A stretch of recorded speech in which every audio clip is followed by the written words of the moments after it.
जहां एक और पूरा देश डिजिटल इंडिया की ओर अग्रसर है, वहीं अब सोलन उपायुक्त कार्यालय भी पेपरलेस होने जा रहा है, जिसकी शुरुआत हो चुकी है। सबसे पहले डायरी ब्रांच को पेपरलेस किया गया है, उसके बाद सभी कार्यालय चरणबद्ध तरीके से पेपरलेस होंगे।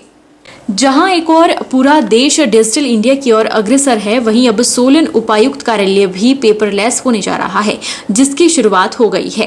सबसे पहले डायरी ब्रांच को पेपरलेस किया गया है। पेपरलेस से अब फाइलें दबी नहीं रहेंगी, लोगों का काम समय पर निपटेगा।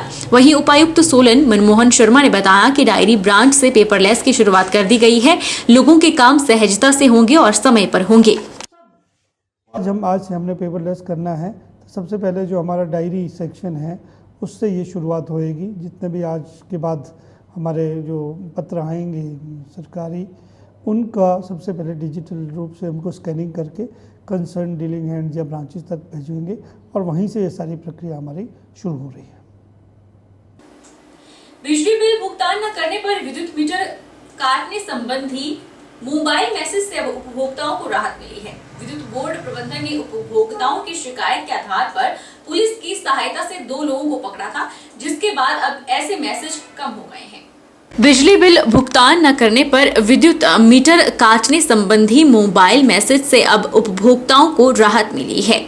हिमाचल प्रदेश राज्य विद्युत बोर्ड लिमिटेड नॉर्थ जोन धर्मशाला के चीफ इंजीनियर अजय गौतम ने बताया कि उपभोक्ताओं को इस तरह के मैसेज आने पर विद्युत बोर्ड ने पुलिस से संपर्क किया था और पुलिस की सहायता से ऐसे मैसेज भेजने वाले एक व्यक्ति को महाराष्ट्र और दूसरे को मध्य प्रदेश से पकड़ा गया था। इन 2 लोगों के पकड़े जाने के बाद अब फेक मैसेज आना कम हो गए हैं। विद्युत बोर्ड से मिली जानकारी के अनुसार विद्युत बोर्ड में जिन उपभोक्ताओं के मोबाइल नंबर रजिस्टर्ड होते हैं, उन नंबर पर विद्युत बोर्ड सिर्फ ऐसे मैसेज भेजता है कि आपका इतना बिल पेंडिंग है, इसका भुगतान निर्धारित तिथि पर कर दें। और यह मैसेज भी किसी मोबाइल नंबर से नहीं बल्कि ऑटो जनरेटेड होते हैं। वहीं छात्रों द्वारा भेजे गए मैसेज फेक नंबरों से आते हैं और अधिकतर मैसेज रात के समय आते हैं।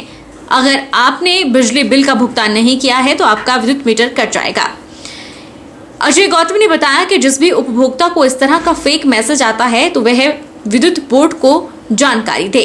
इंडिया में फेक सिंडिकेट काम कर रहे हैं। अगर पहले भी हमारे इसमें संदर्भ में आया था कुछ फेक मैसेज आ रहे हैं, हमने पुलिस से संपर्क किया और उनसे सहायता ली, तो 2 लोग को उन्होंने नैप किया था आउट ऑफ स्टेट, एक महाराष्ट्र में एक MP में, उनको अरेस्ट किया था। उसके बाद मैसेज कम हो गए थे।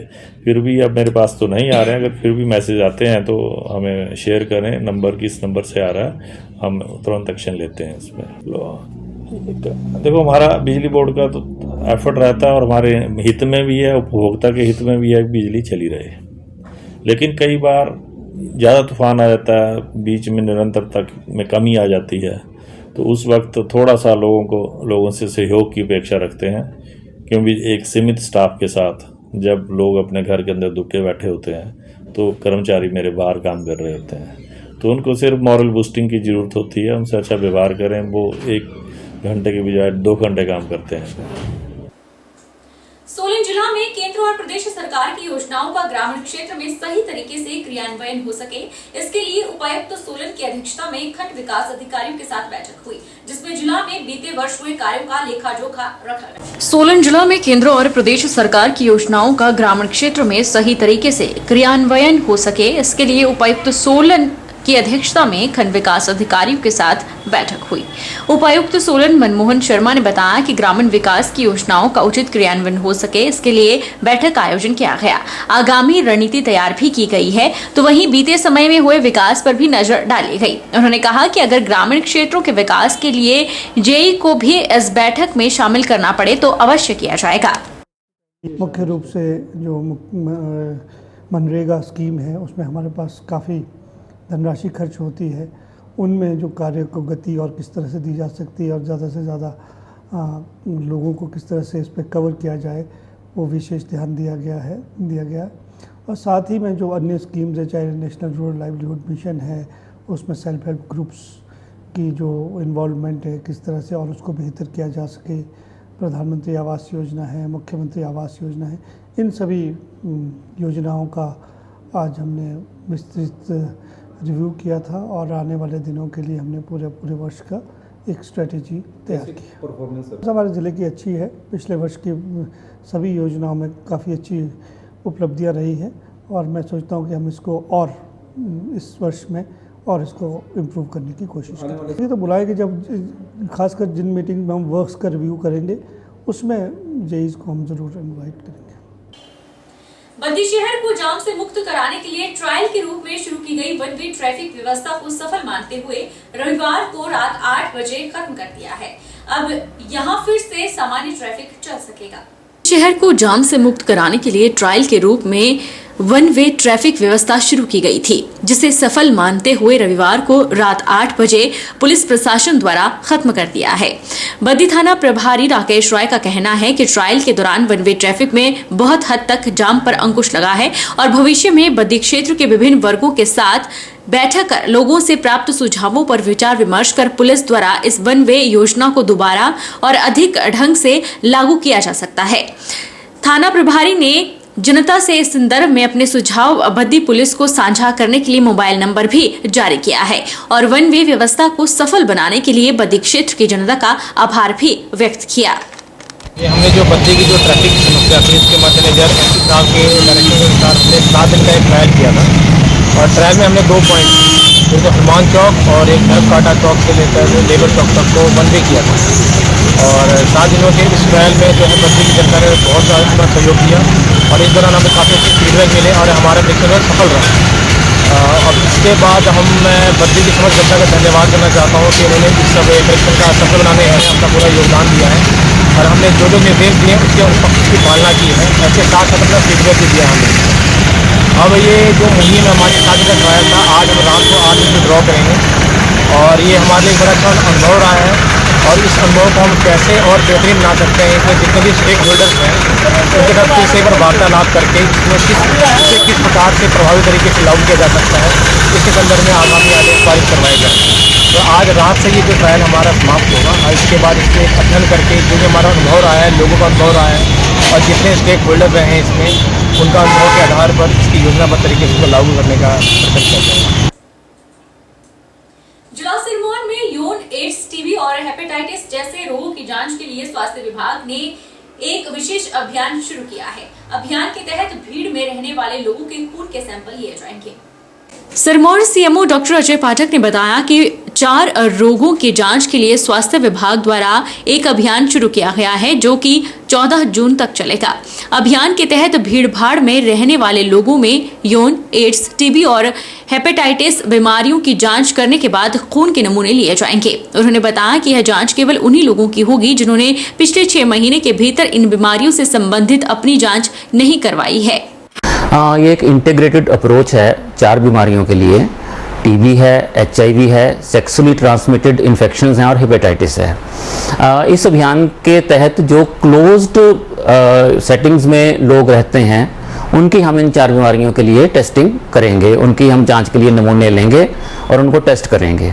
और अगर उनकी जांच पिछले 6 महीने में हुई है तो उनकी जांच नहीं की जाएगी, लेकिन पिछले 6 महीने में उनकी ये जांच नहीं हुई है तो हम उनकी जांच करेंगे। सीएमओ ने बताया कि इस विशेष अभियान के तहत जिला के 5 स्थानों पर जांच की जाएगी, जिसमें आदर्श कारागार नाहन, अकाल नशा मुक्ति केंद्र बड़ू साहिब, समाधान नशा मुक्ति केंद्र पाउंटा साहिब, उमंग नशा मुक्ति केंद्र कालाम्ब और जीवन ज्योति नशा मुक्ति केंद्र सैनवाला शामिल है, जिसके लिए स्वास्थ्य विभाग ने 5 टीमों का गठन भी किया है। इन केंद्रों में रहने वाले लोगों की काउंसलिंग के साथ साथ ये टीमें 4 बीमारियों से संबंधित जाँच करेंगी। इसके लिए एक तो क्लोज सेटिंग हमारी जेल है, नाहन जो जेल है, और 4 हमारे नशा मुक्ति केंद्र हैं जिनमें ये अभियान हमारा चलाया जाएगा। और वहाँ पे हम लैब टेक्नीशियन जाएगा, हमारे काउंसलर जाएंगे, उनकी काउंसलिंग करेंगे जो वहाँ के इनमेट्स हैं, और काउंसलिंग करने के बाद उनकी खून के लिए जाँच के लिए नमूने लिए जाएंगे। इसमें क्योंकि 5 जगह हैं तो हमने 5 टीमें बनाई हैं और दूसरा 1 महीने तक ये लगभग अभियान चलना है। अगर हमें कोई और भी ऐसी सेटिंग्स का लगेगा तो हम वहाँ भी चलाएंगे, लेकिन हमारे पास ये 5 ही जगह हैं तो 5 टीमें बनाई हैं, 5 जगह ये अपना काम करेंगी। पुलिस चौकी ठाकुरद्वारा के अंतर्गत मिलवा टू ठाकुरद्वारा रोड पर पड़ते गांव उलेहड़िया में बीती रात एक बड़ा हादसा होने से टल गया। ओवरलोड रेत बजरी से भरे ट्रक ने बिजली के खंभे को टक्कर मारी और आधा किलोमीटर तक रोड पर तारें और खंभा घसीटता ले गया। मिलवा टू ठाकुरद्वारा रोड पर पड़ते गांव उलेहड़िया में बीती रात एक बड़ा हादसा होने से टल गया। एक टिपर क्षेत्र में लगे स्टोन क्रैशर से खनन मटेरियल भरकर पंजाब ले जा रहा था। रात के समय करीब 3 बजे जब उलेहड़िया पहुंचा तो टिपर चालक को नींद आ जाने के कारण टिपर से संतुलन खो बैठा और चलता टिपर बिजली के खंभे से जा टकराया। चालक मुख्य रोड की बिजली की लाइन को अपने टिपर के साथ घसीटता हुआ 400 मीटर दूर ले गया। स्थानीय लोगों ने बताया कि जब यह टिपर खंभे से टकराया तो भाग्य यह रहा कि रात का समय होने के कारण कोई सड़क में नहीं था। अगर यह हादसा दिन के समय होता तो भारी नुकसान हो सकता था। साथ में घर वाला था ना, जैसे उसने आवाज़ सुनी वो उठकर वो इसके पीछे उसने मोटरसाइकिल लगाकर जहाँ उसको रोका, लेकिन ये रुक नहीं रहा था, फिर आगे भाग रहा था। लेकिन हमारी पब्लिक इतनी तंग है, इन गाड़ियों को इन क्रैशर इनके साथ बैठकर पब्लिक का एक एग्रीमेंट हुआ था कि गाड़ी रात को 9 बजे चलेगी, सुबह 6 बजे बंद होगी। लेकिन ये क्रैशर वाले धक्काशाही कर रहे हैं।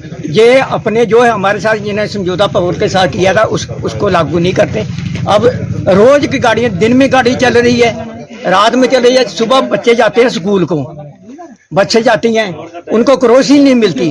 रात को लोग घर के बाहर खेतों से जब बाजार में आते हैं उनको निकलने के लिए जगह नहीं होती। लेकिन इनकी इतनी धक्केशाही है ना, ये नहीं मान रहे। लेकिन हम तो ये कहते हैं इसमें प्रशासन की भी कमी है। यदि प्रशासन, ये पब्लिक का काम नहीं रोकना इनको, ये काम है प्रशासन का। यदि प्रशासन काम करे तो पब्लिक को तो जरूरत ही नहीं है ऐसे रोड पर आने की। तो हमारी तो प्रशासन से जहाँ तक डीसी तक हमारी ये आवाज़ पहुँचनी चाहिए कि लोगों की ये समस्या इसके बारे में सुनना चाहिए। ਗੱਡੀ ਦੇ ਲਾਗੋਂ ਦੀ ਗੱਡੀ 4 ਚੱਕੀ ਗੱਡੀ ਛੋਟੀ ਆਉਂਦੀ ਸੀ, ਉਹ ਨਗਾਉਣ ਲੱਗਾ ਤੇ ਇਹ ਜਿਹੜਾ ਵਾਲਾ ਹੀ ਥੋੜਾ ਟੇਢਾ ਸੀਗਾ ਤੇ ਤਾਰ ਸੀ ਇੱਕ ਅਗਲੇ ਪਾਸੇ ਸੱਜੇ ਦੇ ਨਾਲ ਤਾਰ ਲੱਗੀ ਆ, ਤਾਰ ਦੇ ਨਾਲ ਵਾਲਾ ਜਿਹੜਾ ਉੱਪਰ ਹੀ ਤੇ ਆ ਗਿਆ ਡਿੱਗਾ ਆ। ਤੇ ਉੱਥੋਂ ਮੈਂ ਥੋੜੀ ਗਾਂ ਗੱਡੀ ਲੈ ਕੇ ਆਇਆ, ਪਟਾਕੇ ਪੈਣ ਲੱਗੇ ਆ ਤੇ ਟਾਇਰਾਂ ਦੇ ਵਿੱਚ ਉਹ ਨਿਕਲ ਲੱਗੀ ਆ ਥੋੜੀ ਉਹ ਲਾਲ ਗਈ, ਮਤਲਬ ਗਰਮ ਹੋਣ ਲੱਗੇ ਟਾਇਰ। ਥੋੜੀ ਅੱਗੇ ਕੀਤਾ, ਪਟਾਕੇ ਪਏ ਆ ਤੇ ਬੱਤੀ ਬੰਦ ਹੋ ਗਈ। ਕਿੰਨੇ ਵਜੇ ਦੀ 3:30 ਦੇ ਕਰੀਬ ਗੱਲ ਜੀ। ਇਹ ਕਿੰਨੀ ਪਿੱਛੋਂ ਲੈ ਕੇ ਆਏ ਹੋ ਦਾਣਾ ये 500 मीटर के लागे जाके जी। वहीं मौके पर पहुंचे विद्युत विभाग सेक्शन मिलवा के कनिष्ठ अभियंता गौरव कुमार ने बताया कि इस घटना से हुए नुकसान के बारे में विभाग के उच्च अधिकारियों को सूचित कर दिया गया है। जो भी बनती कार्रवाई होगी वो की जाएगी और जल्द ही कर्मचारियों को बुलाकर बिजली की सप्लाई भी शुरू कर दी जाएगी। सुबह ही 5:30 बजे जानकारी मिली है और मौके पे भी हम आए, देखा यहाँ पर ये जो ट्रक वाला इसने हमारे खंभे मेन लाइन तोड़ दी है। अभी इसकी कंप्लेंट की जाएगी, जो भी कंपनसेशन है, जो सरकारी कंपनसेशन है उस हिसाब से कंपनसेशन जाएंगे और सप्लाई वापस रिस्टोर करेंगे। आगे फर्दर हमने अपने हमारे जो एसडी साहब है अजय धीमान, उनको भी इन्फॉर्म कर दिया। उनको भी यही बताया कि भी इस तरह से यहाँ पर ये गाड़ी वाला जो है खंभे तोड़ गया और जो भी मौके का एस्टीमेट है बना के जो भी बीच का रास्ता होगा उसको अपनाएंगे और सप्लाई वापस। वक्त तो चला है छोटे से ब्रेक का। ब्रेक के इस बार फौरन लौटेंगे, आप बने रहिए हमारे साथ।